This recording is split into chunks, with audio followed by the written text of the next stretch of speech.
Welcome back to Cinema Flicks Music Picks. I'm Davey, your host with the most, the beast with the least.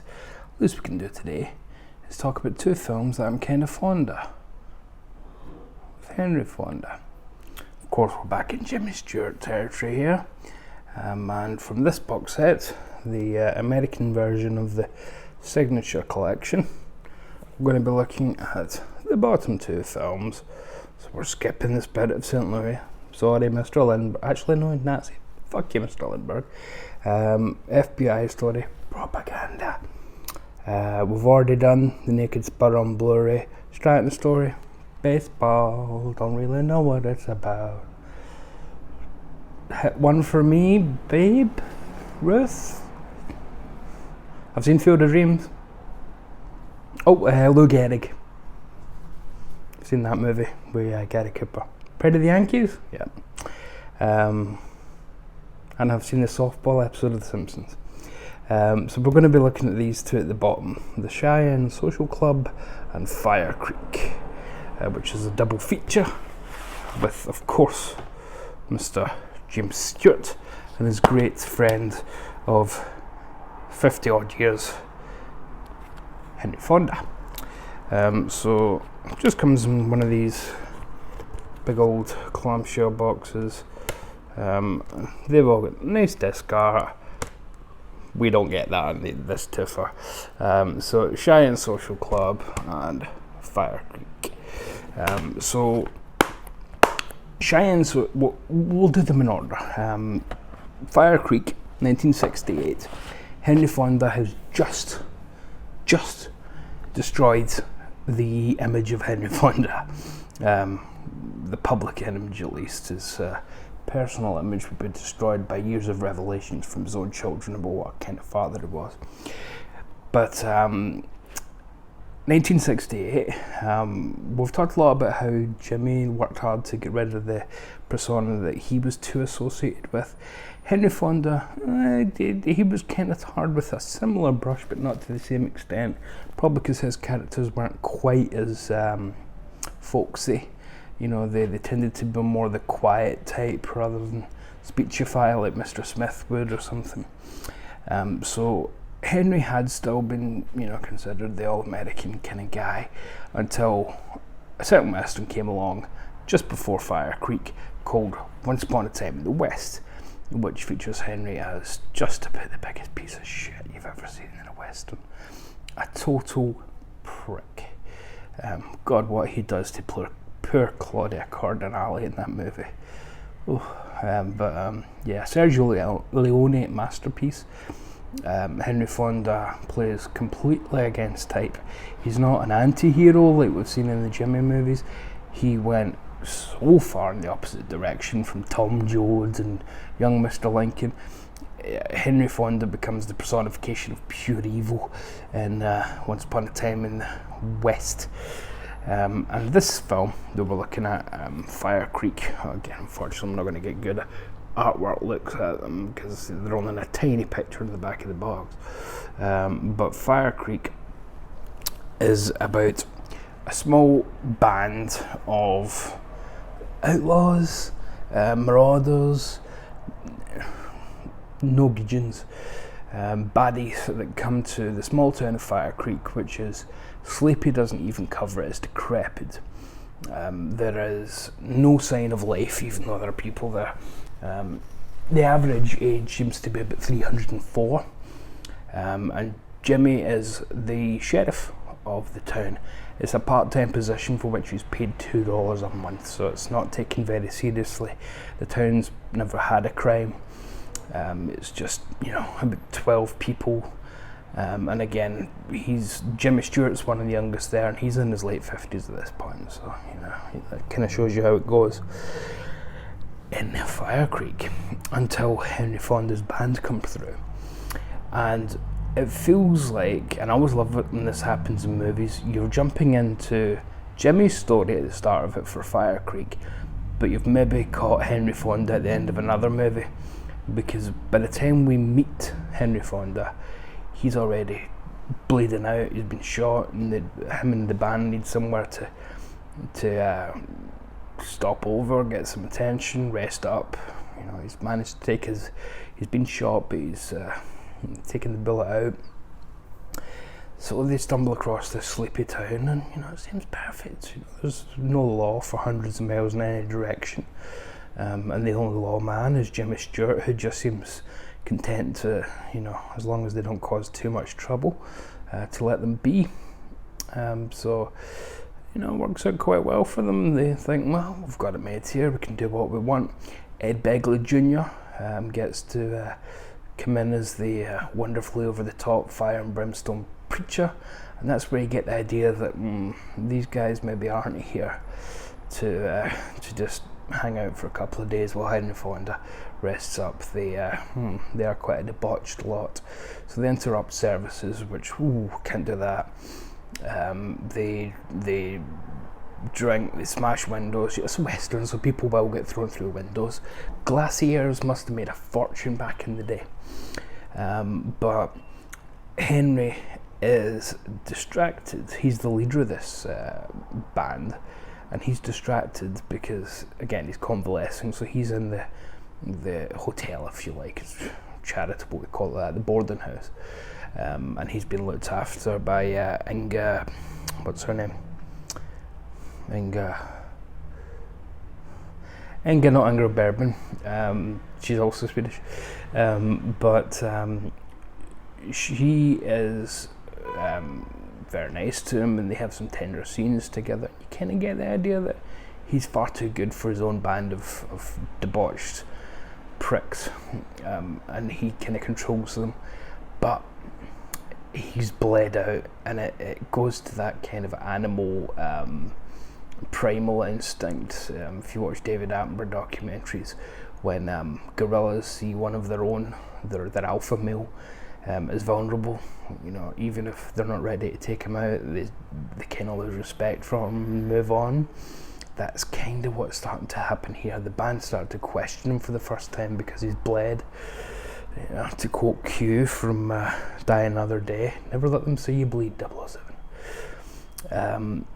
So they start to think, maybe we could do better, maybe his ideas, the old ways aren't, because you kind of get the impression that Henry Fonda, he's a wrong and he's on the run. You kind of get the impression he's got a bit of honour about him, but he's just been in the game too long to fully escape that kind of lifestyle. So Jimmy starts to, guys, can we keep it down? Look, you're disturbing people in town. It's our services. It may not be your way, but it's our way. Okay, we can take a smashed bottle or two, a window. Okay, you're going to pay for that. Okay. And he starts to have, self-doubt, because he's got a wife who's going through a very difficult pregnancy, and she's been told if she has another kid, she might die herself, and she's just about to give birth. So he's got this in his mind. He's got two youngins himself. Youngins, God, I'm even talking like I'm in these movies. I've been watching so many. And he just wants the quiet life. But the film kind of turns into, and I'm looking at it over there actually, funnily enough, but the film kind of turns into High Noon about halfway through, where something happens where the bandits, the outlaws, go just a bit too far. And when a bit too far, when I say that, I really mean way too far. But it flips that on its head too, because really the instigator of that is one of the good guys that we like. I won't say who, because it's, if you want to watch this, I try not to spoil the slightly more obscure ones. I don't think it's a surprise if I spoil things like It's a Wonderful Life, or but these kind of ones that you might not have seen or maybe are a bit hazy on, I try not to go into too many spoilers. So one of our friendly lot is actually responsible for shit coming down, and it all kicks off from there. But Jimmy isn't available. He is off tending to his wife because the docs come into town and said, your wife's really going through it. So Jimmy rides home, and by the time he heads back into town, it's high noon, almost literally. So he has to try and galvanise this town, and no one will stand with him. He gets a wonderful speech from the shopkeeper about how we just came to this place because it's a nothing place. There's enough for us to grow on, there's enough for us to live on, but there's not too much of anything that anybody would want to steal it from us. That's all we want. And Jimmy looks into himself and realises that's why he came there too, because it was easy. It was easier than fighting for something bigger and better than himself.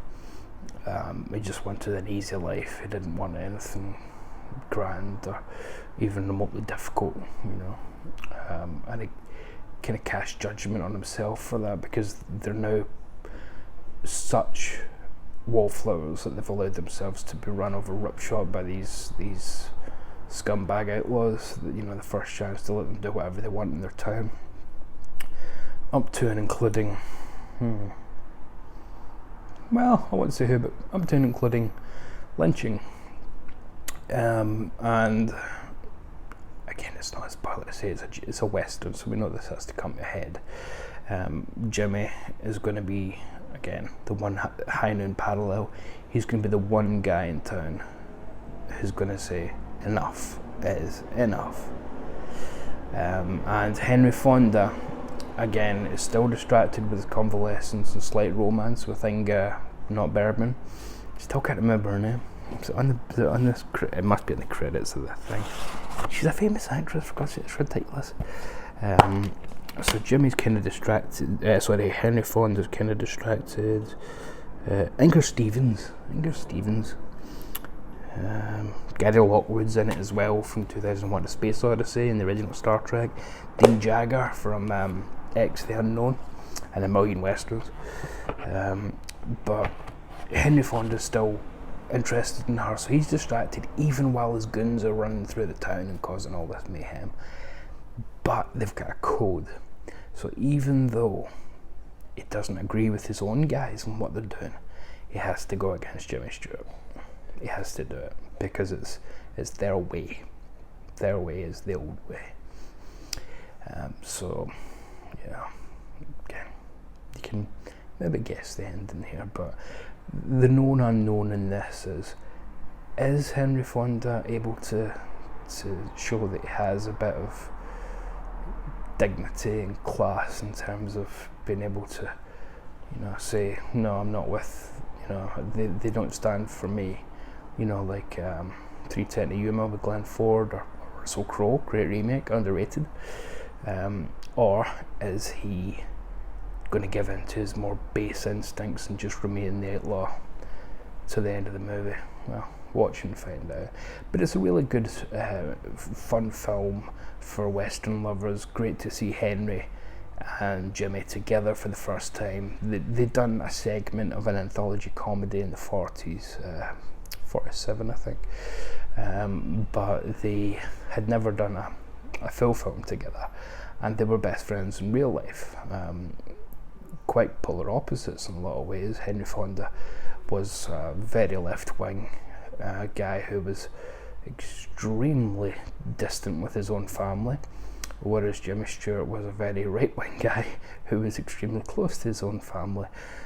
So it was kind of interesting that they had so many differences, but they were the best of friends. In the early years, they had fights over who would get to date Margaret Sullivan. Henry won that battle, but not for long. So they remained friends for their early days on stage, right through their film careers until they were old men. But there's a great book out about them as well, Jim and Hank, is it called? I read it a couple of years last year when it was printed, 2 years ago now, I guess. It was really good. And they would have long times where they would still visit each other because they loved each other like brothers, but they wouldn't talk. They would go in and build models together. So they wanted to see each other, but they would never quite apologise for the last argument they'd had about politics or something. And apparently it was almost always politics that divided them. But then after 4 or 5 of the model fix meetings, they would, start to talk a little bit again and, start all over. So yeah, recommended if you like a kind of classic high noonish western. It's not going to break the mould, but just for your two leads alone, it's historic to see them facing off against each other. And that takes us to the second film, which is the Cheyenne Social Club. And one of the fun things about that is directed by Gene Kelly. Yeah, Gene Kelly, don't really associate him with being a western director, do you? Now this is completely different to Firecreek. Again, Henry Fonda and Jimmy Stewart. Came out 2 years after Firecreek. And Jimmy said he would only do it if Henry Fonda was cast. So you'd think this would be a really well-known movie, wouldn't you? With directed by Gene Kelly, starring Henry Fonda, Jimmy Stewart, and your female lead in it is Shirley Jones from Oklahoma. But it didn't really turn a profit. And Gene Kelly just come off the back of Hello Dolly and never really directed again. So kind of sad ending to his storied career. And then he acted in Xanadu. But it's a fun film, and it's a bit off colour for Jim. It's really bawdy and sexual.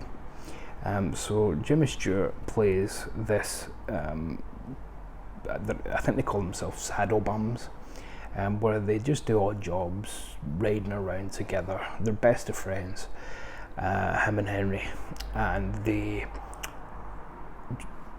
no fixed abode.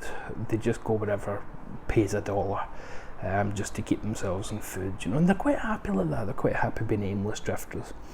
And a lawyer, a bit like the end of Back to the Future 2, a lawyer catches them one day and says, I've been looking for you. Taken 2 years to find you. I've got a letter for you, and it's from this law firm that he's representing. It says, please come, your brother's passed away and you've inherited his estate. So Jimmy rides up.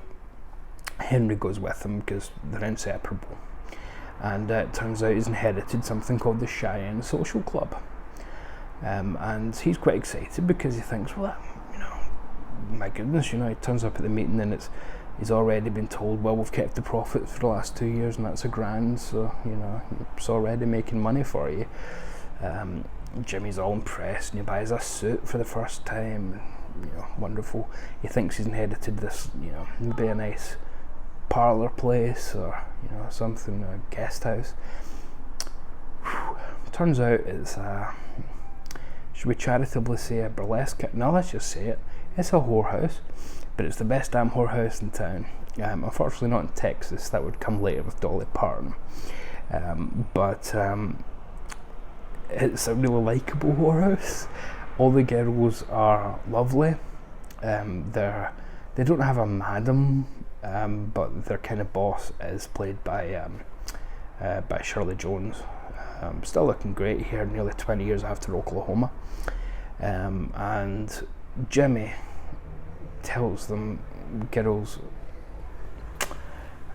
this isn't my thing. My brother and I were very different. He may have raised this place to become like this, but we were Christians, so I don't really agree with all this, and you're all out of job.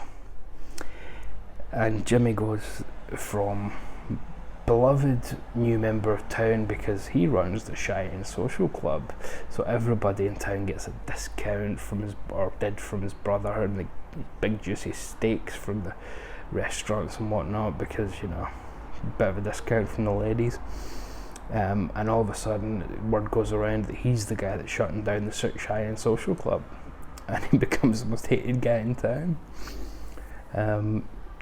It's a fantastically fun movie with loads of moments that you don't expect in a Jimmy Stewart movie, where he can't quite bring himself to say certain words, but he will be cut off by other dialogue. So he's about to say whore, but it gets cut off by, you mean you're a whore? Then Henry Fonda will jump in and go like, who's running this place? It's full of those kind of fun moments. It's a wonderful double feature with Firecreek because you get to see the two of them together so much. but playing totally the opposite kind of mood, even though it's still a western. So it's a fun romp. There is still, the third act does turn into a more standard western, but it's still really fun. It's the one guy in town who roughs up one of the girls, Jimmy. Jimmy takes him down, and even that's in quite a funny scene, even though it's a shootout with a killing at the end. His family are notorious bandits in the territory, and they're going to ride into town and try and take Jimmy out. But yeah, he's got his whorehouse, and he's got to know the girls now, and he's going to do his best to protect them. It's just a charming film. It really is. It's got a lovely ending. It's not judgmental in the slightest. The girls are never portrayed as I mean, I say whorehouse because they use the word in the film, but they're never portrayed as whores. It gives them pathos ridiculously for the time. They've all got a reason. One's doing it to put her son through the military school. One's saving up for an operation. They've all got a reason to be doing what they're doing. And 1970, they all seem to like it. They genuinely like their clients. There's no dirty scenes in it. It's not that kind of movie, but they genuinely like what they're doing for a living. They're enjoying having sex with guys for money. So in that regard, it's quite ahead of its time for a movie of this sort. You wouldn't think, coming from Gene Kelly and Jimmy Stewart, you'd get a very liberal take on prostitution and sex work, but here you go.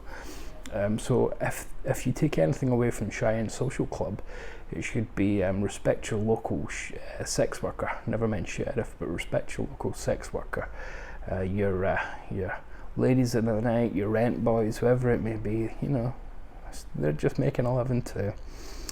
You probably had a hard time of it during the pandemic, so next time you see one, pick them up, even if you don't want to, just give them the money. That's really the message of the Cheyenne Social Club. But it's just a fun romp. Romp being the operative word there. But it's a great double bill. It really is, because you get one slightly slow, very slow-paced, traditional high noon western, and one ahead of its time, silly, farcical sex comedy, really, I guess. It's like Carry On Cowboy done with Jimmy Stewart, read by Gene Kelly. Henry Fonda's hilarious in it. He plays Jimmy's best friend, he's a bit dumb, but he just enjoys his best buddy owning this house, because he's just enjoying being friendly with all the ladies, and they're enjoying his company too. It's just fantastically fun, and one of those films that you think, how did Gene Kelly sign on for this, and how did Jimmy Stewart ever agree to it, the strict Presbyterian Republican? And it never condemns anybody in the movie. The people that are condemned in it are more the town officials, the elected sheriff and things are more the bad guys, None of the sex workers come off badly. None of the people that pay for sex come off badly. It's the town official that comes off, the town clerk, the sheriff. Wonderful. It's quite subversive for the time. But yeah. So 68 and 70, very highly recommended for second tier, the slightly unknown Jimmy Stewart films. These come recommended. As I said, we're going to be looking at classics pretty much for the rest of the month, because I think it would be churlish to let a Jimmy Stewart month pass and not do the true classics. So we're going to be concentrating on them. I've got the schedule all worked out, don't worry. I do a bit of preparation in these things, but for now though, this has been Jimmy Stewart in a whorehouse and in a shootout. I've been Davey. You've been wonderful. Be careful out there. Love and mercy, my dear. Love and mercy.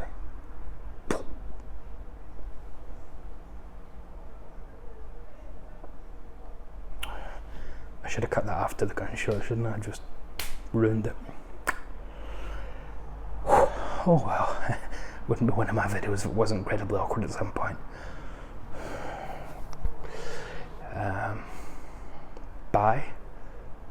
Frank Capra on Sunday, double bill, promise. Night night.